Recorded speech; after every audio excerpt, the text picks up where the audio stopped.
volta com o nosso Você Bonita. Então, como comentei há pouco, demos um tempo para vocês mandarem perguntinhas no @VocêBonitaTV, porque hoje a gente vai falar de hipotiroidismo e, claro, de alguns sintomas que pode causar queda de cabelo, alterações na pele e muitas outras questões até metabólicas. Convidamos hoje para essa pauta o endocrinologista, Dr. José Marcelo Natividade. Bem-vindo, doutor. Prazer tê-lo aqui. Obrigado pelo... Eu comentei no início do programa e em certos momentos o quanto é importante a gente continuar falando a respeito do hipotiroidismo, porque é uma pauta sempre recorrente, é um assunto sempre atual. E a minha pergunta, até para a gente abrir, né, o assunto e entender a respeito dos sintomas, quando procurar ajuda, é: o número de pessoas com alterações na tireoide tem aumentado? Ou sempre existiu e agora as pessoas estão mais preocupadas? Não, está muito aumentado. A gente estimula que no Brasil tem uns 5 milhões de pessoas que sofram de hipotiroidismo. E a maioria nem sabe que está sofrendo, né? Porque você vai pegar algumas pessoas na fase inicial da doença, em que ela vai ter um leve cansaço, uma fadiga, que ela vai achar que é da própria idade. Tá. Não é? No avançar dela, é que você vai ter os quadros, quer dizer, eles vão se avolumando, eles vão crescendo, aí você vai ter, claro, uma outra perspectiva e vai procurar o médico, o especialista, para poder avaliar. Porque muitas coisas aí vão estar diferentes do habitual. É isso mesmo. Não, mesmo porque alguns sintomas sinais, eles se misturam com outras doenças, né? Mas, em geral, a gente acaba mesmo direcionando para essa pesquisa inicialmente. Para tireoide. Até para descartar outras coisas também, né, Sim. doutor? A gente separou aqui alguns dos sintomas, até para a gente abrir o nosso papo, que estão aí de uma forma animada, e eu queria que você explicasse para a gente. Olha lá, o primeiro sintoma, então, que você pode notar, caso tenha hipotiroidismo, então, a queda de cabelo. Aliás, a queda de cabelo, a alteração em pele e fâneros e unhas, vocês mulheres as que sentem primeiro, né? A queixa no consultório seriam 4 queixas, basicamente, né? O ganho de peso, culpando a coitadinha da tireoide, que ela não é a responsável, né? Você pode ganhar até 4 quilos no ano com o hipotiroidismo, né? Quer dizer, a obesidade é uma coisa um pouco mais complexa. Perfeito. Mas, em geral, a pele, o cabelo, né, e as unhas, principalmente, é o que chama muito a atenção. São né? os primeiros sinais. Os primeiros sinais, né? A minha dúvida, doutor, é o seguinte. Quando a gente está falando até desse ganho de peso que você comentou, que é algo que quando a gente está falando de hipotiroidismo, as pessoas, então, tendem muitas vezes, como você disse assim, nesse sentido, colocar a culpa ali na tireoide. A questão, na minha cabeça, tá? Porque eu gosto de juntar as coisas para que a gente entenda. O fato desta pessoa estar ganhando peso porque essa tireoide não está ali funcionando da forma como deveria é uma questão. Mas o que faz esta tireoide ter uma alteração? É um hábito que não está ali adequado muitas vezes. A gente tem que considerar a questão da genética outras vezes. Ou o que está hoje mais relacionado a essas alterações? Então, a questão de você ter hipotiroidismo, você tem 5 causas básicas, né? Você tem a mais importante, a autoimune. É uma doença autoimune, não é? Mas você tem outras causas. Por exemplo, você tem aquele indivíduo que mora, hoje é muito pouco comum aqui no Brasil, devido ao nosso sal estar iodado, mas você tem pessoas que moram numa região central do Brasil, com poucos pescados ou quase nenhum, não é? Em que ele tem pouco acesso ao iodo, poderia dar uma disfunção tiroidiana. Tá. Do mesmo modo, ao contrário também, né? Um excesso de iodo, né? Aliás, o nosso sal, o iodado, ele está... agora acho que a Anvisa deu uma pequena regulada para baixo no sal. Tá. Meio controverso, porque quando nós colocamos iodo no sal, foi nos anos 60. E o consumo per capita de sal pela população brasileira era em torno de 9 gramas. Hoje estamos com 12 gramas. Então, você está com uma overdose de iodo também. Que também bloqueia a glândula. Tá. Né? Nós temos aqueles casos também em que a pessoa, infelizmente, ela tem um nódulo tiroidiano e aí, coitadinha, perdeu a glândula tiroidiana. Se ela não faz uma boa reposição hormonal, também vai ter um hipotiroidismo. Tá. Não é? E você tem crianças que nascem sem a glândula, quer dizer... né? Também tem. Então, claro, tem algumas que nascem com ela, digamos, fora do lugar, né, que a gente chama de sublingual, ela não conseguiu descer, mas essas glândulas ainda funcionam, não é? tem uns 2 casos no consultório que é muito interessante, ela funciona. À primeira vista eu achei onde é que está essa glândula. Né? Poxa, não tinha a glândula, mas ela tem uma liberação hormonal. Exatamente. E tem outros casos que ela nasce sem, que é o teste do pezinho, que você vai separar o joio do trigo. Quem não tem nada, já tem que logo começar, porque pode estar, digamos, no caso, alterações de crescimento e uma série de coisas, e retardo mental e tudo mais. Entendeu? Perfeito. Mas o principal é o Hashimoto. É o Hashimoto, que é uma doença autoimune. O nosso japonesinho aí que... na nossa vida, não é? Que descobriu. Que descobriu. Vamos colocar só mais os sintomas, então, para quem se identificar aí, ter, então, a ideia de todos eles. Vamos lá. A gente começou com queda de cabelo. Aí a gente tem também a pele ressecada, como você comentou, as unhas quebradiças, né? Um cansaço excessivo, a prisão de ventre, olha, esse eu não sabia, baixa tolerância ao frio, dores musculares ou articulares, eu também não sabia. Isso mesmo. E até o próprio ganho de peso, que é recorrente. E, além do mais, você também tem alterações bioquímicas, né? Você vai ter alteração de, no caso, colesterol, triglicerídeos, alterações glicêmicas. Tudo isso? Tudo isso. Baixa de ferro, baixa de vitamina D. Por exemplo, no caso da vitamina D, por exemplo, a conversão dela é hepática, não é? O que ela faz? Ela faz com que o cálcio pelo nosso intestino seja absorvido. Ora, você tem uma menor conversão hepática, nós temos com baixo metabolismo, porque a tireoide, ela gerencia tudo, cérebro, coração, músculo, enfim, pâncreas, fígado, então tudo baixa, quer dizer, quando você está com uma baixa função, cai todas essas equações metabólicas. Tá. Então, se tem menos vitamina D, aí vem a questão das unhas, né? Menos vitamina D, né? O que acontece? O organismo capta menos cálcio. O que ele faz? Ele vai lá e vai buscar cálcio do osso e da unha. Entendi. Não é? E por isso ficam fracas. Elas vão ficar fraquinhas. E elas vão também crescer menos. Né, vão ficar meio onduladinhas. Como também falta a absorção de selênio, né, de ferro, de vitaminas zinco, importantes. Então, por exemplo, vocês mulheres têm aquela questão das rachas, né, branquinhas, né? Sim. Isso, por exemplo, é falta de zinco. E que pode estar relacionado com a tireoide. Não, com certeza. A gente, eu dei um tempo para o pessoal mandar perguntas, doutor, chegaram muitas perguntas. Então agora a gente vai abrir um momento para as perguntas específicas do público e já a gente vai fazer um teste ao vivo, tá? Vamos começar então com as perguntinhas que chegaram, olha lá. Quem escreveu para a gente na tela. Obrigada, Cássia, um beijo para você. Queria saber se quem tem hipotiroidismo pode tomar termogênicos para ajudar no metabolismo. Que pergunta importante. Estamos vivendo um momento aí difícil, né, doutor? Boa pergunta. Da dose, muitas vezes, né, desses termogênicos. O termogênico seria eu acho que ele é um grande problema, né? No caso do hipotiroidismo, eu brinco, o melhor termogênico, entre aspas, é a levotiroxina. Você tem que equilibrar essa glândula. Quando você usa, digamos, algum termogênico, para fazer ginástica, o que ele faz? Ele acelera o seu coração. Então, ele tira um pouco da sua fadiga. O que você faz? Você avança no treino. Se você avança no treino, você passou de uma zona de segurança. Então, é muito comum você ter hoje jovens adultos se acidentando em academia, mortes súbitas, AVCs e tudo mais. Então, eu acho que o termogênico é um perigo, não é... Não só para quem tem hipotiroidismo, mas para todo mundo. Qualquer uso assim, restrito, uso para lazer, né, que o pessoal fala. E a gente sabe que aqui também no Brasil, muitos deles não são permitidos, né? A fiscalização é bem grande, tem gente vendendo pela internet. Não compre, gente, nesse mercado negro, isso é muito perigoso. Converse com o médico, porque de repente algumas formulações naturais, né, de nutracêuticos podem ajudar. Tem enfim, muitas coisas. A gente fala das plantas muitas vezes, fitoterapia e tal, que às vezes tem né, o próprio chá verde, né, doutor? O próprio chá verde. Por exemplo, essa erva de São João, por exemplo, ela não pode ser dada com outros remédios alopáticos, por exemplo. Tá, entendeu? porque pode ter um problema. Pode ter um problema. Então, assim, nem sempre o que é natural, também. Ele é uma coisa tranquila de você... Tem que ter orientação médica. Tem que ter. Gente, não adianta, com isso não se brinca. Vamos colocar a próxima perguntinha do público na tela.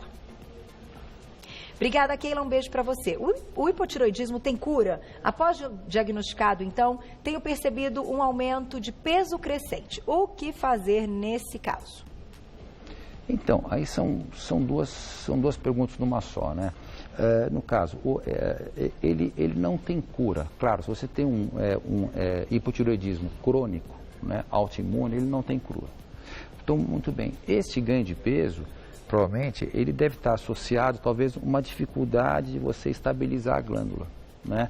Porque como ela vai parando lentamente, você no início entra com uma dose pequenininha, tá. E lembrar que essa dose, ela é em microgramas, né? Quer dizer, todo remedinho é em miligramas, ela é em microgramas. Microgramas. E tem que ser tomada, não sei se eu avancei um pouquinho até, mas tem que ser sempre ingerido em jejum, tá. Porque tem que ter um ambiente ácido, não é? Então as opções seriam ou logo de manhã, 1 hora antes do café da manhã, 1h30, ou então se você jantar 8, 9 horas da noite e vai dormir às 11 já dá. E não consumiu nada, você já pode tomar o seu remedinho. E sempre fazer, eventualmente, a cada 3, 4, 5 meses, se for o caso, alguns ajustes nessas dosagens, para você chegar numa dosagem padrão.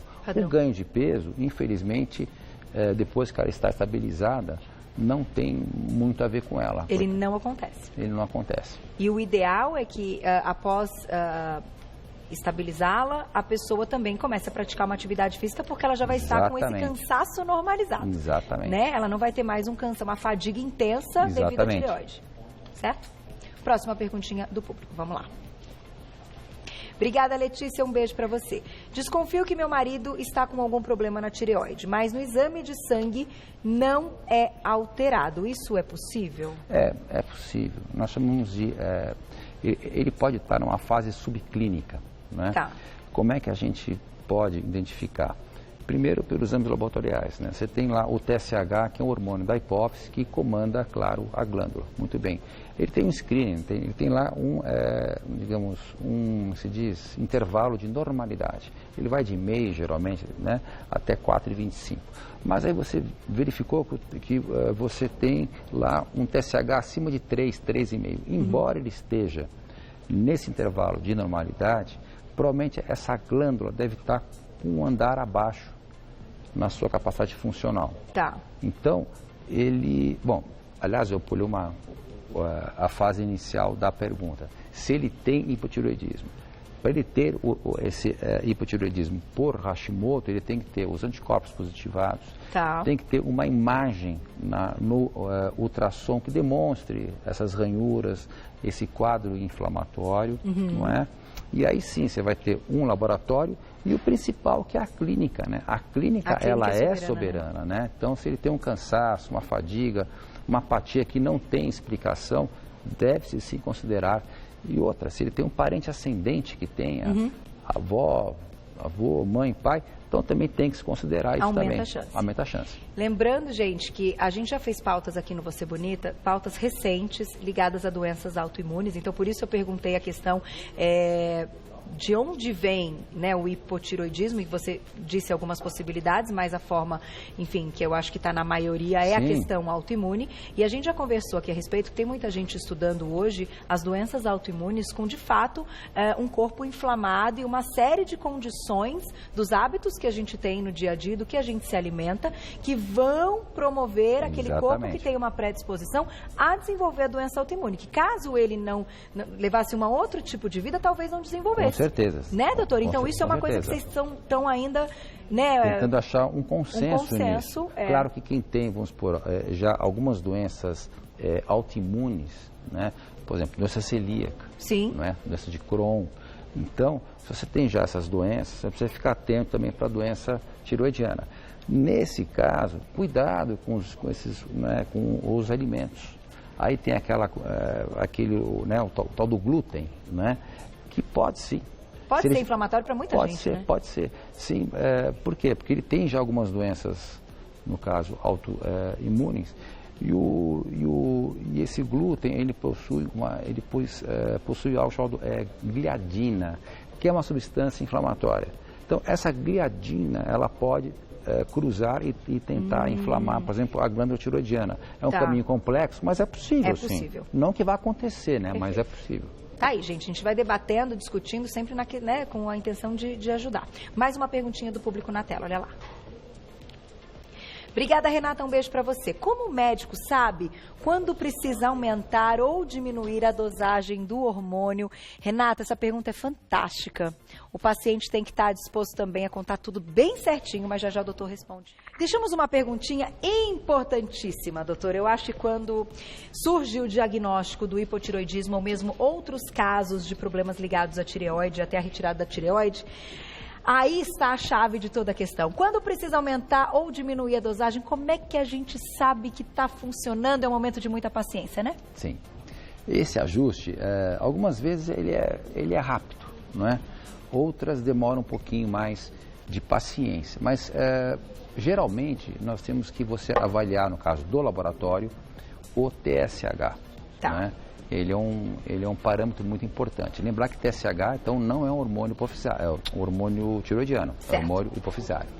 Então, e o outro seria a fração livre do hormônio tiroidiano. Através desses dois agentes, você consegue estabelecer uma norma no caso, para essa paciente mais adequada. Quer dizer, são exames extremamente sensíveis que tem que ser, claro, feito uma dosimetria até chegar o quadrinho bom para ela.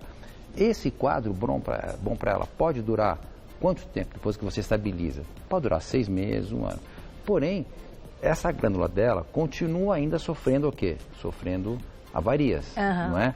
Porque quando ela teve, ou quando você iniciou, né, o seu hipotireoidismo, a sua glândula funciona ainda, só que parcialmente. Com o passar do tempo, ela vai funcionando cada vez menos. E aí tem que fazer algumas dosagens. E nós sempre utilizamos, claro, primeiro o TSH, segundo a fração livre e o mais importante também que eu acho que é a clínica, né? Porque às vezes eu falo que papel aceita qualquer coisa.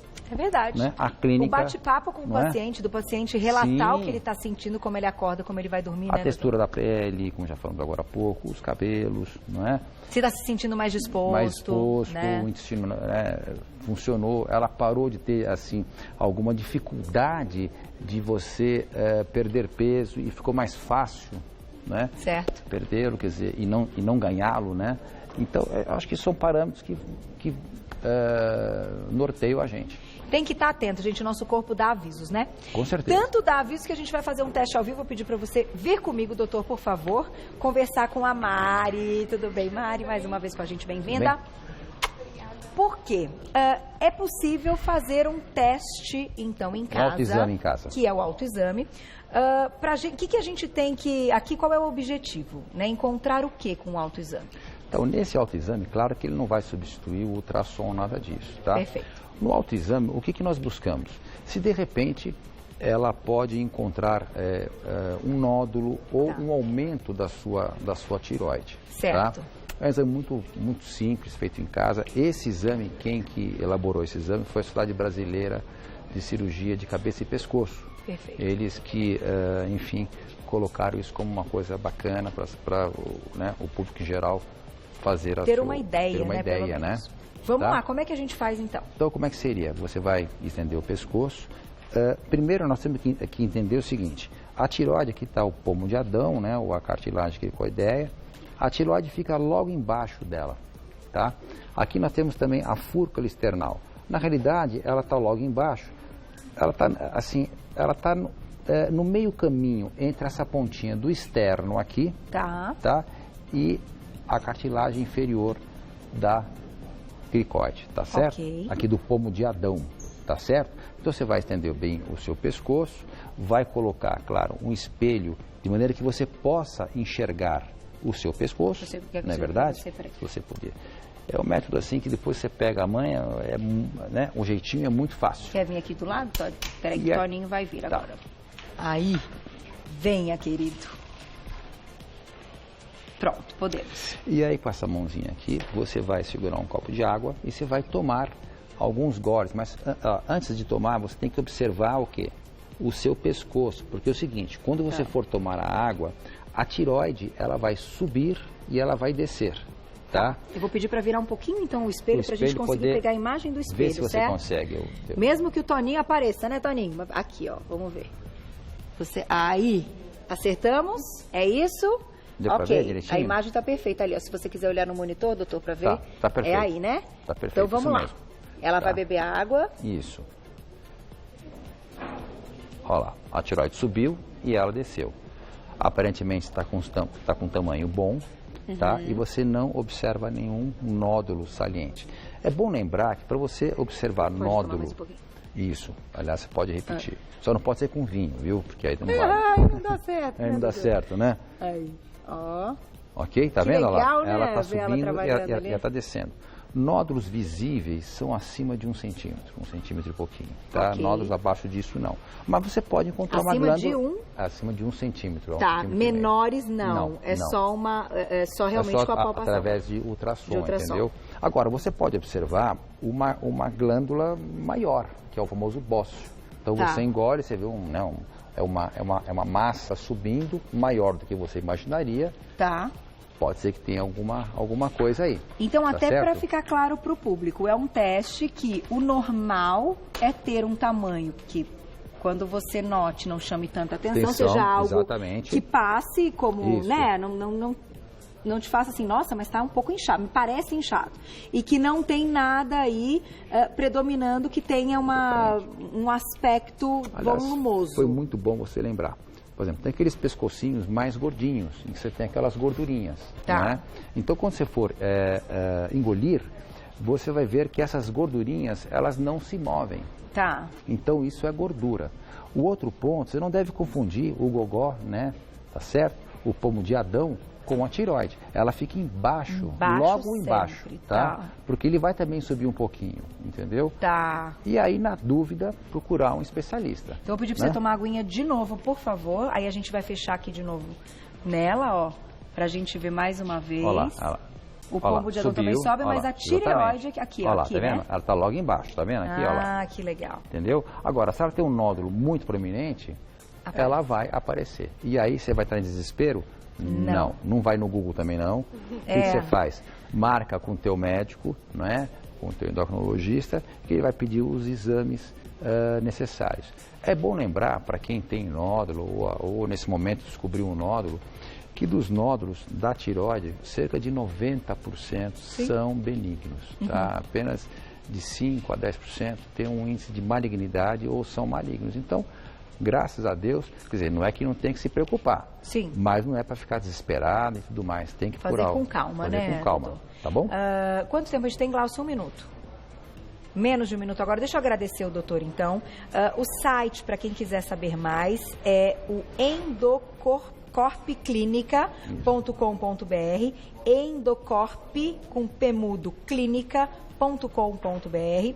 Um telefone de contato é o 5041 9922, 5041-9922. Hoje conversamos com o endocrinologista, Dr. José Marcelo Natividade. Muito obrigada, doutor. Vou fazer um agradecimento a Maxoma, que hoje mandou a Mari pra gente mais uma vez, maxoma.com.br. Todas as mensagens que chegaram certamente serão aí utilizadas em outras pautas e, claro, na sua volta, né, doutor? Muito obrigado. Obrigada, Prazer, viu? Foi prazer estar nosso, aqui. Deu para tirar muitas dúvidas. Muito obrigado.